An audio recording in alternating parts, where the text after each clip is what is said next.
Hello, and welcome to Barcast Audio. This is our Torts Face Punch essay workshop.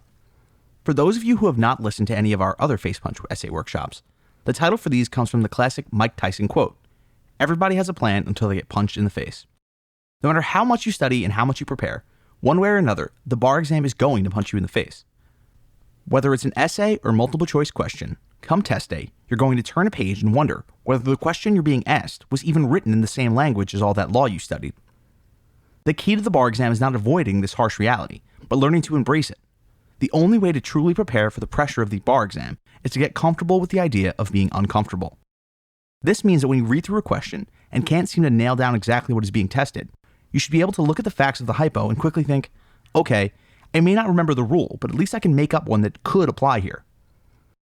In most jurisdictions, the majority of your points on the essay portion of the exam are coming from your analysis.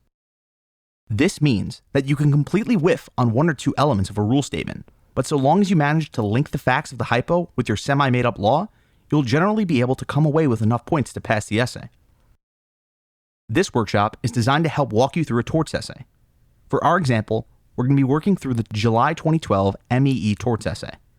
You can easily access this essay on the NCBE website or by Googling July 2012 MEE questions.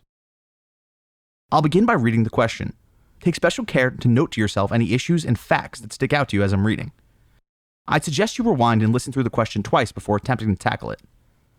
All right, without further ado, let's get started.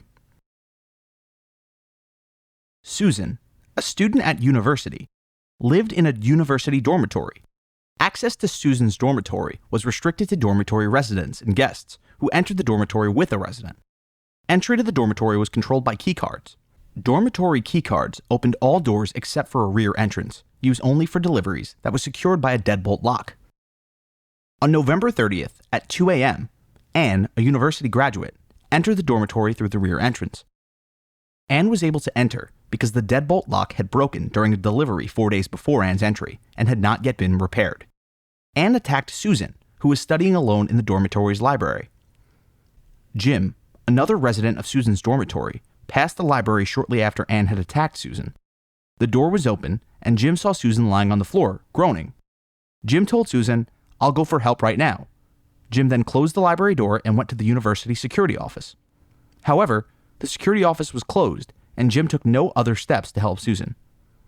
About half an hour after Jim closed the library door, Susan got up and walked to the university hospital, where she received immediate treatment for minor physical injuries. One day, after Anne's attack, Susan began experiencing mental and physical symptoms, i.e. insomnia, anxiety, rapid breathing, nausea, muscle tension, and sweating. Susan's doctor has concluded that these symptoms are due to post-traumatic stress disorder, PTSD.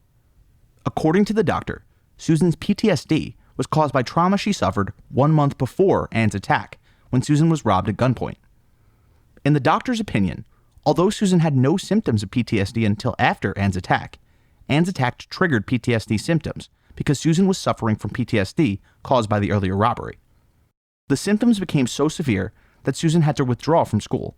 She now sees a psychologist weekly. Since the attack, Susan has learned that Anne suffers from schizophrenia, a serious mental illness. From August through November, Anne had been receiving weekly outpatient psychiatric treatment from her psychiatrist. Her psychiatrist's records show that on November 20th, Anne told her psychiatrist that she, quote, was going to make sure that former university classmates who were, quote, cheaters got, quote, what was coming to them for getting the good grades I should have received. Anne's psychiatrist did not report these threats to anyone because Anne had no history of violent behavior. Anne's psychiatrist also did not believe that Anne could take any action based on her statements. At the time of the attack, Susan knew Anne only slightly because they had been in one class together in the previous semester. Susan received an A in that class. Susan is now seeking damages for the injuries she suffered as a result of Anne's attack and has sued the university, Jim, and Anne's psychiatrist. Question 1. May Susan recover damages for physical injuries she suffered in Anne's attack from 1. The university, 2. Jim, and 3. Anne's psychiatrist? Explain. Question 2. Assuming that any party is found liable to Susan, may she also recover damages from that party for the PTSD symptoms she is now experiencing? Explain. All right, now that we've read through this essay, Which issue stuck out to you? Take a moment and try to think what the issues were. I'd suggest you go back and listen to the hypo again, just to get in the practice of identifying these issues as you're reading or listening through them.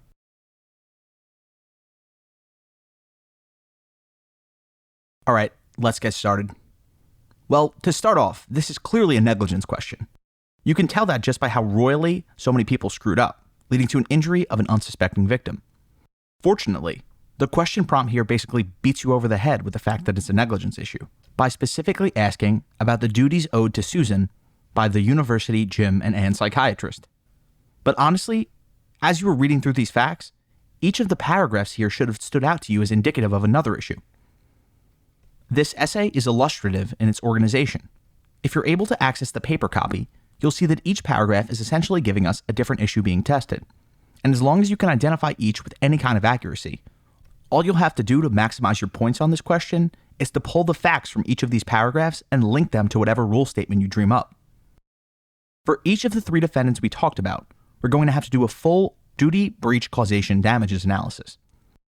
Let's start with the university. What duty did the university owe Anne? Well, Anne is a student living in a dormitory that was owned and maintained by the university. So the university likely had a duty to take reasonable measures to protect its student inhabitants from violent intruders. Next, we look to whether there has been a breach of this duty. Here, the university likely breached this duty by failing to fix the broken lock on the back door or otherwise taking any steps to prevent intruders beyond the broken lock. The lock was broken for 4 days prior to Anne's attack. Thus, the university likely breached its duty to Anne. Now we move on to causation. There is definitely actual causation here, because but for the university's failure to fix the lock, the intruder could not have entered the dorm and attacked Susan. There is also proximate causation, because it was foreseeable that someone who doesn't live in the building might unlawfully enter and commit a crime, as evidenced by the fact that the university issued security cards to its student residents in the first place. Let's move on next to the negligence of Jim. The issue invoked by the facts here is that of the duty owed by a person who begins to aid or assist someone.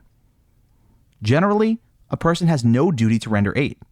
However, once Jim began to assist Susan, he will be liable if 1. He discontinues this aid, and 2. This discontinuance leaves the plaintiff in a worse position than in which he found her. The facts here show that Jim rushed to the security office in an attempt to get help, but gave up on that attempt when he found the office empty. Unfortunately for Susan, however, is the fact that nothing here indicates that Jim's discontinuance of aid placed her in a worse position than in which he found her. Usually, if that were the case, the hypo facts would indicate a concrete way by which Susan was further injured by Jim's discontinuance. Thus, it is unlikely that Susan would be able to recover against Jim for negligence. Finally, let's talk about Anne's psychiatrist. Once again, the issue here is duty. More specifically, it's what duty does a psychotherapist owe? The facts here that should be jumping out to you are the statements Anne made to her psychotherapist, which were apparently threatening imminent violence. The rule that should jump to your mind when you see a psychotherapist in the fact pattern is that a psychotherapist owes a duty to warn potential victims when their patient makes a credible threat to others. The idea of whether a threat is credible is central to the facts of our hypo. Anne told her psychiatrist that she was, quote, going to make sure that former university classmates who were, quote, cheaters, quote, got what was coming to them. And yet Anne's psychiatrist did not report these threats to anyone, citing the fact that Anne had no history of violent behavior. Further, the facts here explicitly indicate that Anne's psychiatrist did not believe that Anne would take any action based on her statements. Anne's statements were actually rather vague and did not identify any potential victims by name. Based on Anne's lack of history of any violent behavior, it was probably reasonable for Anne's psychiatrist to not view these threats as credible. This means that Anne's psychiatrist did not owe any duty to Susan, and in absence of any duty, could not be held liable for negligence for her part in Anne's attack. There is one additional issue presented here by the facts. That is, the issue of Susan's pre-existing PTSD. Given that we found that the university would be liable for its negligence in causing Susan's injuries, we next turn to whether Susan's damages would be limited to the extent that they may have been exacerbated by her pre-existing PTSD. The rule being tested here is the eggshell plaintiff doctrine. the university would predictably argue that it should not be liable for the exacerbation of Susan's existing PTSD injuries because they existed prior to the attack for which the university was negligent. However, the eggshell plaintiff doctrine provides that a defendant must take a plaintiff as they find them. This doctrine provides also that a defendant will be liable for all harm a plaintiff suffers as a result of his conduct, even if the plaintiff suffered from a pre-existing mental or physical condition that made the harm greater than what a normal person might suffer. So here, although Susan suffered PTSD from an existing incident occurring prior to the university's negligence, the university took Susan as they found her, so that they would be liable for the exacerbation of Susan's PTSD, as well as any physical injuries resulting from the assault. Honestly, this essay is a solid example of a straightforward torts essay. If you get one of these in the bar, you should be licking your chops, because these are some of the most formulaic, mechanical essays out there. If it's negligence, then it's a matter of duty, breach, causation, and damages.